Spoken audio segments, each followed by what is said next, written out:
दोस्तों, स्वागत है आपका मेरे YouTube चैनल इंग्लिश बाबू पर। और आज मैं फिर हाजिर हूँ आपके साथ एक नई स्टोरी लेकर। और दोस्तों, आज जो स्टोरी मैं आपके लिए लेकर आया हूँ ये एक मॉरल स्टोरी है। बहुत ही प्यारी और बहुत ही अच्छी कहानी है। कहानी सुनने में आपको मज़ा आएगा। और उसके अलावा दोस्तों, आज की जो स्टोरी है, इस स्टोरी में आपको कई सारे नए इंग्लिश के वर्ड मीनिंग सीखने को मिलेंगे, उनकी करेक्ट प्रोनाउंसिएशन के बारे में पता चलेगा। और हमेशा की तरह जो इसका ग्रामर का पार्ट है उसे डिटेल में कवर करेंगे, तो एक एक स्ट्रक्चर को आप बड़ी आसानी से सीख पाएंगे। तो चलिए दोस्तों, आज की इस कहानी को हम शुरू करते हैं। और सबसे पहले आज की इस कहानी का टाइटल देखते हैं। कहानी का टाइटल है बोन इन द थ्रोट। क्या मतलब हुआ दोस्तों? बोन का मतलब होता है हड्डी और थ्रोट का मतलब होता है गला। बोन इन द थ्रोट का मतलब हुआ कि गले में हड्डी। तो दोस्तों, ये आज की इस कहानी का टाइटल है, शीर्षक है। और अब मैं इसे पढ़ना शुरू करता हूँ। आपसे रिक्वेस्ट है आप कहानी को बिल्कुल ध्यान से सुने। और यदि आज की कहानी में आपको कोई भी नया वर्ड या फिर नया स्ट्रक्चर देखने को मिले तो आप उसे नोट करें। और यदि आपको कहानी पसंद आए तो लाइक भी ज़रूर करें। तो चलिए इसको शुरू करते हैं। There lived a wolf, a very cunning and selfish creature। क्या मतलब हुआ दोस्तों? ये जो वाक्य है ये पास्ट इंडेफिनिट का अफर्मेटिव वाक्य है। और जब हम पास्ट इंडेफिनिट में कोई अफर्मेटिव का वाक्य बनाते हैं तो वहाँ वर्ब की सेकंड फॉर्म का यूज़ किया जाता है। लिव का मतलब होता है रहना, निवास करना। सेकंड फॉर्म है लिव्ड। और वुल्फ का मतलब होता है भेड़िया। देयर लिव्ड अ वुल्फ, एक भेड़िया रहता था। अ वेरी कनिंग, दोस्तों कनिंग का मतलब होता है धूर्त, चालाक, बहुत ज़्यादा चालाक। एंड सेल्फिश, और स्वार्थी, क्रिएचर, प्राणी। तो पूरी लाइन का क्या अर्थ निकला कि एक भेड़िया रहता था, वह बहुत चालाक और बहुत स्वार्थी प्राणी। One day he found a freshly dead fat bull in the jungle. दोस्तों, ये जो वाक्य है ये पास्ट इंडेफिनिट का ही वाक्य है, जहाँ सेकंड फॉर्म लगाई जाती है। फाइंड का मतलब होता है मिलना, पाना कोई चीज़। Second form found. तो क्या अर्थ हुआ? एक वन डे, एक दिन, ही फाउंड, उसे मिला। अ फ्रेशली डेड फैट बुल, एकदम ताज़ा मरा हुआ सांड, मोटा सांड। इन द जंगल, जंगल में। तो पूरी लाइन का क्या अर्थ हुआ कि एक दिन उसे जंगल में एक ताज़ा मरा हुआ मोटा सांड मिला। Some creatures had torn off the chunks of flesh from it। क्या अर्थ हुआ दोस्तों? इस वाक्य में हेड के साथ थर्ड फॉर्म का यूज़ किया गया। पहले आप इसकी मीनिंग को नोट कर लीजिए। टेयर का मतलब होता है फाड़ना, थर्ड फॉर्म है टॉन। और हेड के साथ वर्ब की थर्ड फॉर्म का यूज़ है, तो ये पास्ट परफेक्ट का वाक्य है। चंक्स का मतलब होता है हिस्से। तो क्या अर्थ हुआ? सम क्रिएचर्स मतलब जो कुछ प्राणी थे, had torn of the chunks of flash from it, मतलब कुछ प्राणी उससे कुछ मांस के जो टुकड़े थे वो नोच चुके थे, या कह सकते हैं वो ना मांस के कुछ जो टुकड़े थे वो फाड़ चुके थे उसमें से। The wolves mouth watered, mouth water का मतलब होता है मुंह में पानी, मुंह में पानी आना। तो जो भेड़िए का मुंह था, माउथ वाटर्ड, उसके मुंह में पानी आ गया।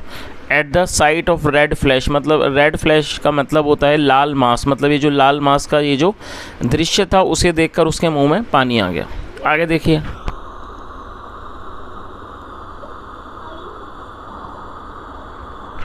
He started gobbling the meat hastily। दोस्तों, गॉबल का मतलब होता है किसी चीज़ को जल्दी जल्दी मुंह में डालना, भकोसना, उसे गॉबल कहा जाता है। और हेस्टिली का मतलब होता है जल्दी जल्दी जल्दी, ये है adverb. He started gobbling the meat hastily, मतलब वह जल्दी जल्दी मीट को भकोसने लगा, मतलब कि खाने लगा। फियरिंग, इस बात की आशंका से। The appearance of another beast, मतलब किसी और जानवर के दिखने की आशंका से। टू शेयर इट, इसको शेयर करने में, या कैसा शेयर का मतलब बांटना। तो इस पूरी लाइन का क्या अर्थ हुआ कि वह जल्दी जल्दी इस मीट को जल्दी जल्दी मीट को खाने लगा, इस बात की आशंका से कहीं उसको कोई दूसरा जानवर नज़र आ जाए और उसको इससे शेयर मतलब इसको बांटना ना पड़े। इन द हेस्टी ईटिंग, मतलब इस जल्दबाजी वाली ईटिंग में, खाने में। अ पीस ऑफ बोन, जो एक हिस्सा था हड्डी का, स्टक, वो फंस गया। इन हिज थ्रोट, उसके गले में। All his efforts to cough it out. दोस्तों कफ आउट को आप नोट कर लीजिए, जब हम कोई चीज़ खांस के गले से निकालते हैं तो उसको कफ आउट कहा जाता है। तो क्या अर्थ हुआ, ऑल हिज एफर्ट्स, जो उसके सारे एफर्ट थे, एफर्ट मतलब प्रयास जो उसके सारे प्रयास थे, टू कफ इट आउट, उसको मतलब कि खांस कर निकालने के, और स्वेलो इट या उसको निगल जाने के, डाउन अंदर निगल जाने के, डाउन मतलब अंदर नीचे, फेल्ड विफल हो गए। तो पूरी लाइन का क्या अर्थ निकला, जो उसके सारे प्रयास थे उसको खांस कर निकाल देने के या फिर उसको निगल जाने के, वो सारे विफल हो गए। चलिए आगे देखिए। In this effort the bone lodged more firmly in the poor wolves throat. क्या अर्थ हुआ, इन दिस एफर्ट, एफर्ट मतलब प्रयास, इन दिस एफर्ट का मतलब हुआ कि इस प्रयास में, द बोन मतलब कि जो हड्डी थी, लॉज्ड वो और ज़्यादा धंस गई, मोर फर्मली मतलब वो और ज़्यादा मजबूती से धंस गई, in the poor wolves throat मतलब उस बेचारे भेड़िए के गले में। तो पूरी लाइन का क्या अर्थ हुआ कि इस प्रयास में जो हड्डी थी वो और भी ज़्यादा मजबूती से उस बेचारे भेड़िए के गले में अटक गई। It became difficult for him to even breathe, और बिकम डिफ़िकल्ट का मतलब होता है कठिन हो जाना, मुश्किल हो जाना, और ये और भी ज़्यादा उसके लिए मुश्किल हो गया, टू इवन ब्रीथ मतलब उसके लिए सांस लेना भी और ज़्यादा मुश्किल हो गया। आगे देखिए।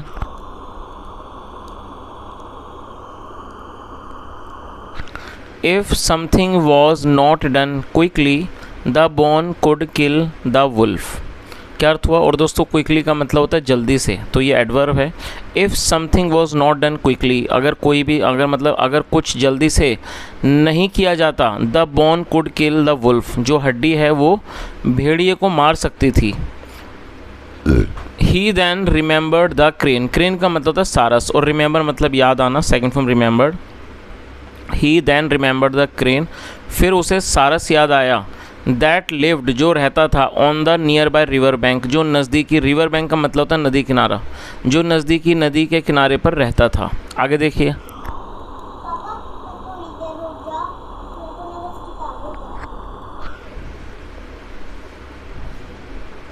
The wolf approached the crane and pleaded, और दोस्तों अप्रोच का मतलब होता है किसी के पास जाना, सेकंड फॉर्म अप्रोच्ड, और प्लीड का मतलब विनती करना, सेकंड फॉर्म प्लीडेड, और ये पास्ट का ही वाक्य है तो सेकंड फॉर्म दोनों जगहों पर यूज़ की गई है। क्या अर्थ हुआ कि जो भेड़िया था, अप्रोच द क्रेन वो सारस के पास गया, एंड प्लीडेड और उसने विनती की, माय डियर क्रेन ब्रदर, मेरे प्यारे सारस भाई, I got a bone stuck in my throat, मेरे गले में एक हड्डी अटक गई है। यू कैन रीच इट, तुम वहाँ पहुँच सकते हो, with your long beak, beak मतलब चोंच, तुम अपनी लंबी चोंच से वहाँ पहुँच सकते हो।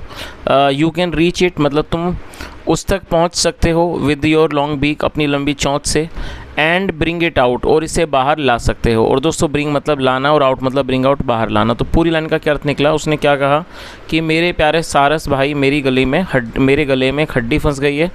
You can reach it with your long beak and bring it out मतलब आप अपनी लंबी चोंच से उसके पास पहुंच सकते हो, एंड ब्रिंग इट आउट और उसको बाहर ला सकते हो। I will give you a nice present surely. दोस्तों यहाँ विल का यूज़ किया गया है, ये फ्यूचर इंडेफिनिट का वाक्य है। फ्यूचर इंडेफिनिट में विल के साथ वर्ब की फर्स्ट फॉर्म लगाई जाती है, और प्रेजेंट का मतलब होता है कोई भी किसी प्रकार का तोहफा वगैरह को तोहफा, उपहार, उसे प्रेजेंट कहते हैं। तो उसने क्या कहा, I will give you a nice present surely. Surely मतलब ज़रूर, निश्चित रूप से, मैं आपको अवश्य ही, या कह सकते हैं मैं आपको निश्चित रूप से एक उपहार दूंगा। प्लीज़ हेल्प मी, कृपया मेरी मदद करो, अदरवाइज़ वरना आई विल डाई, मैं मर जाऊंगा। आगे देखिए। आफ्टर अ थॉट, थिंक मतलब सोचना, सेकंड फॉर्म थॉट, और उसके अलावा इसका मतलब विचार भी होता है। आफ्टर अ थॉट मतलब कि एक विचार के बाद, the crane took pity on the wolf. और दोस्तों टेक पिटी का मतलब होता है दया आना, सेकंड फॉर्म टुक पिटी, किसी पर दया करने को टेक पिटी कहा जाता है, सेकंड फॉर्म टुक पिटी। तो क्या अर्थ हुआ, आफ्टर ए थॉट मतलब एक विचार के बाद, the crane took pity on the wolf, सारस को भेड़िए पर दया आ गई, एंड सैड और कहा, ऑल राइट ठीक है, I will take the bone out, ठीक है मैं हड्डी को बाहर निकालूंगा। टेक आउट मतलब निकालना, तो उसने क्या कहा, ठीक है मैं हड्डी को बाहर निकालूंगा। The wolf opened his jaws, jaw का मतलब होता है जबड़ा, उसे जॉ कहा जाता है। भेड़िए ने अपना जो जबड़े थे वो खोले। वाइड मतलब कि चौड़ा करके उसने अपने जबड़ों को खोला। एंड द क्रेन, और जो सारस था, ईजिली आसानी से, brought out the problem bone, और दोस्तों ब्रिंग मतलब लाना, ब्रिंग आउट बाहर लाना, और सेकंड फॉर्म में ब्रॉट आउट, तो आप इसे भी नोट कर लीजिए। तो पूरी लाइन का क्या अर्थ हुआ कि the wolf opened his jaws wide, भेड़िए ने अपने जाबड़ों को पूरा खोला। एंड द क्रेन, और जो सारस था, ईजिली आसानी से, brought out the problem bone, वो इस समस्या वाली जो हड्डी को बाहर लेके आ गया आसानी से। आगे देखिए,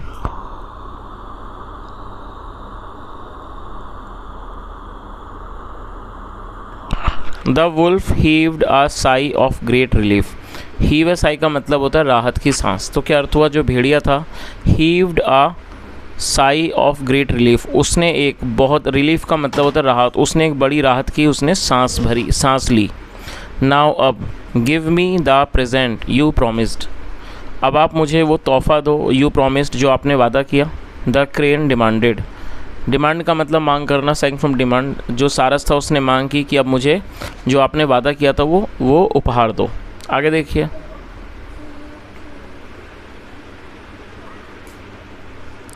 द क्रेन डिमांडेड, सारस ने मांग की। प्रेजेंट, व्हाट प्रेजेंट, तो उसने क्या कहा कि तोहफा मतलब कि उपहार, कौन सा उपहार। The dishonest wolf had changed his tune. दोस्तों यहाँ हैड के साथ थर्ड फॉर्म है, तो ये पास्ट परफेक्ट का वाक्य है, आप इसके स्ट्रक्चर को नोट कर लीजिए। कोई भी ऐसा वाक्य है जहाँ वाक्य की टेल में आया था, गया था, लिया था, दिया था, चुका था, जैसे वाक्य आएंगे जिसमें हमें ये पता चले पास्ट में कोई क्रिया पूरी हो चुकी थी, ऐसे स्थानों पर हेड के साथ वर्ब की थर्ड फॉर्म लगाई जाती है। चेंज का मतलब बदलना, थर्ड फॉर्म चेंज्ड। तो क्या अर्थ हुआ, द डिसऑनेस्ट, डिसऑनेस्ट एडजेक्टिव है जिसका मतलब होता है बेईमान। जो बेईमान वुल्फ था, भेड़िया था, हैड चेंज्ड, वो बदल चुका था, हिज ट्यून, अपने स्वर को बदल चुका था। तो पूरी लाइन का क्या अर्थ हुआ कि जो बेईमान भेड़िया था वो अपने स्वर को बदल चुका था। फॉरगेट अबाउट द प्रेजेंट, तो उसने क्या कहा कि उपहार के बारे में भूल जाओ। When your beak was in my mouth, beak का मतलब चोंच, और ये जो वाक्य है सिंपल पास्ट का वाक्य है जहाँ वॉज वर्ब का इस्तेमाल हेल्पिंग ऑफ के रूप में होता है बिना किसी वर्ब का इस्तेमाल किए, और ऐसे स्थानों पर नाउन या एडजेक्टिव को लेकर वाक्य बनाते हैं। तो उसने क्या कहा, when your beak was in my mouth, जब आपकी चोंच मेरे मुंह में थी, I could have ground it. दोस्तों यहाँ कुड हैव के साथ थर्ड फॉर्म है, तो इसके स्ट्रक्चर को मैं आपको बता देता हूँ। जब हम कोई ऐसा वाक्य बनाएंगे जहाँ वाक्यों के हिंदी वाक्य में सकता था, सकती थी, सकते थे आता है, ऐसे स्थानों पर कुड हैव के साथ वर्ब की थर्ड फॉर्म का यूज़ किया जाता है। और दोस्तों यहाँ पर मैं आपको एक सेंटेंस देना चाहूँगा, तो आप उसे कृपया करके ज़रूर ट्रांसलेट करें और उसे कॉमेंट में बताएँ। आप वाक्य को नोट कर लीजिए, मैं उसकी मदद कर सकता था। आई रिपीट द सेंटेंस, मैं उसकी मदद कर सकता था। तो मैं आपके उस स्ट्रक्चर के बारे में बता चुका हूँ। जब हम कोई भी ऐसा वाक्य बनाएंगे जहाँ वाक्य की टेल पर सकता था, सकती थी, सकते थे आएगा, ऐसे स्थानों पर सब्जेक्ट के बाद कुड हैव का आपको यूज़ करना है, साथ में वर्ब की थर्ड फॉर्म लगानी है। चलिए अब इसका मतलब देख लेते हैं। तो उसने क्या कहा, when your beak was in my mouth, जब आपकी चोंच मेरे मुँह में थी, I could have ground it, ground मतलब पीसना, मैं इसे पीस सकता था, विद माई टीथ, अपने दांतों से। थैंक मी, मुझे धन्यवाद कहो, फॉर नॉट डूइंग इट, ऐसा ना करने के लिए। एंड स्पेयरिंग योर लाइफ, और आपके जीवन को बख्शने के लिए। स्पेयर का मतलब छोड़ना। तो उसने क्या कहा कि मुझे आप धन्यवाद दो ऐसा ना करने के लिए और आपके जीवन को बख्शने के लिए।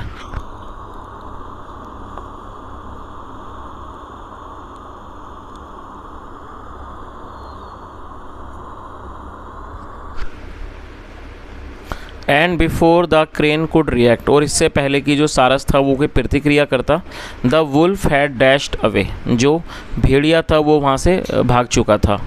ही had to reach the dead bull, उसे उस मरे हुए सांड के पास जाना था। टू फिनिश हिज लंच, अपना लंच फिनिश करने के लिए। एंड डिनर, और अपना डिनर फिनिश करने के लिए। चलिए तो दोस्तों ये आज की एक छोटी सी कहानी थी। चलिए इस कहानी के अंदर इसका गिस्ट भी है जिसका मतलब होता है निष्कर्ष, वो भी देख लेते हैं। The basic nature of a creature does not change. तो क्या अर्थ हुआ, जो बेसिक नेचर मतलब जो एक किसी भी व्यक्ति का, किसी भी एक प्राणी का जो एक स्वभाव होता है, जो उसका एक आधारभूत कह सकते हैं जो स्वभाव होता है, वो कभी भी नहीं बदलता है। The wolf is not trustworthy by nature. जो भेड़िया होता है वो स्वभाव से ट्रस्टवर्दी मतलब भरोसे के लायक नहीं होता है। The crane saved his life. जो सारस था उसने उसके जीवन को बचाया by taking out the bone, हड्डी को निकाल कर। The wolf was not grateful. लेकिन जो भेड़िया था वो एहसानमंद नहीं था टू हिज ऑन सेवियर, अपने खुद के बचाने वाले के प्रति। तो दोस्तों अगर हम कहानी के मॉरल के बारे में बात करें तो हमने यहाँ पर इसका जो निष्कर्ष है वो भी पढ़ा है। तो कहानी का यही मॉरल है कि जो किसी भी प्राणी का जो एक बेसिक नेचर होता है वो कभी भी, जो उसका मूलभूत स्वभाव होता है वो कभी भी नहीं बदलता है। और जैसा है हमने कहानी के अंदर देखा कि जो भेड़िया है वो एक ट्रस्टवर्दी मतलब भरोसे लायक वो प्राणी नहीं होता स्वभाव से। और जो सारस था उसने उसके जीवन को बचाया, उसके बाद भी जो भेड़िया था वो उसके प्रति एहसानमंद नहीं था। तो कहीं ना कहीं ये जो कहानी है वो इस बारे में है कि किसी भी प्राणी का जो स्वभाव है वो कभी भी नहीं बदलता है। तो दोस्तों ये आज की एक छोटी सी कहानी थी और मैंने कोशिश की आपको हर एक वर्ड की मीनिंग बताने की। यदि आपको आज की कहानी पसंद आई हो और आपने एंजॉय किया हो और आपने कुछ सीखा हो तो आपसे रिक्वेस्ट है इस वीडियो को लाइक करें, शेयर करें, चैनल को सब्सक्राइब करें और इसे हाइप भी करें ताकि ये और भी लोगों तक पहुंच सके। यहाँ तक सुनने के लिए thank you so much. Have a nice day and bye.